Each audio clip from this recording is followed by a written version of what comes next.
Aux frères congolais, peuple opprimé et martyrisé, l'avenir du Congo est grand et attend de chaque Congolais l'accomplissement de son devoir sacré. L'heure n'est pas à la division ni aux querelles politiques au Congo. Les enjeux sont plus grands. La souveraineté du Congo est en jeu. L'intégrité territoriale du Congo est menacée. L'heure est à la solidarité nationale et à l'orientation vers les enjeux les plus préoccupants de l'heure. Le peuple congolais ne devrait pas que compter sur des dirigeants providentiels pour défendre sa souveraineté et son intégrité territoriale. C'est au peuple congolais de prendre les devants, d'exiger de ses dirigeants, tous constituant la classe politique congolaise dans son ensemble, de s'orienter solidairement vers la défense de l'intégrité territoriale et de la souveraineté du Congo. Les braves militaires de l'AES, des pays de l'AES, n'ont pas pris les devants pour défendre la souveraineté de ces pays-là. C'est les populations qui l'ont fait. Et l'orientation diplomatique géopolitique des pays du Sahel n'a pas été l'initiative de ces dirigeants révolutionnaires, mais la volonté des populations. Ils ont brandi fièrement le drapeau russe dans les rues, exprimé leur volonté de coopérer désormais avec un autre acteur géopolitique autre que les puissances impérialistes.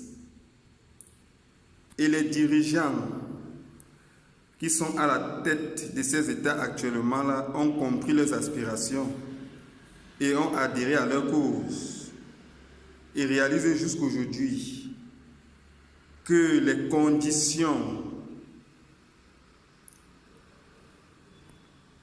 de leur soutien venant du peuple, des peuples de l'AES seraient leur fidélité aux orientations diplomatiques et à la vision souverainiste que ces populations-là ont exigé. Donc, ce peuple congolais à prendre les devants,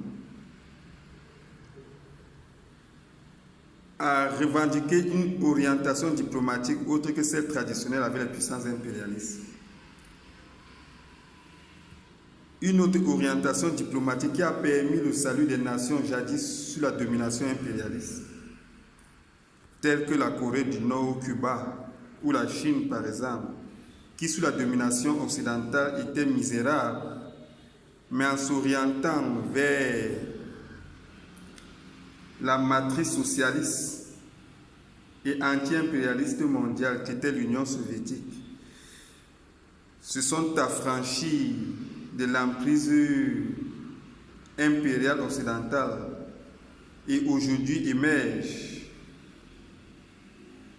s'affirmant de plus en plus sur la scène politique internationale ou sur la scène internationale tout court, avec plus de respectabilité.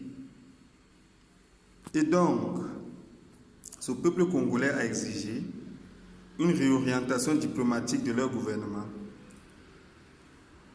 vers un sens qui serait le plus salutaire. Et la Russie est, au regard de son histoire et de sa contribution dans la souveraineté des peuples jadis sous domination impériale, le meilleur candidat en termes de nation à privilégier dans les relations diplomatiques avec le Congo.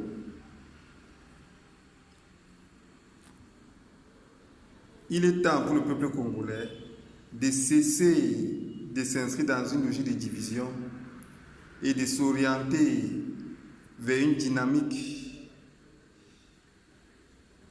solidaire visant à une défense de l'intégrité territoriale et de la souveraineté politique que Patrice Lumumba a tant prôné au point d'y sacrifier sa vie. Vive le Congo, ce géant longtemps couché et qui, sur les béquilles des alliances géopolitiques solides, se relèvera et on appréciera sa véritable taille.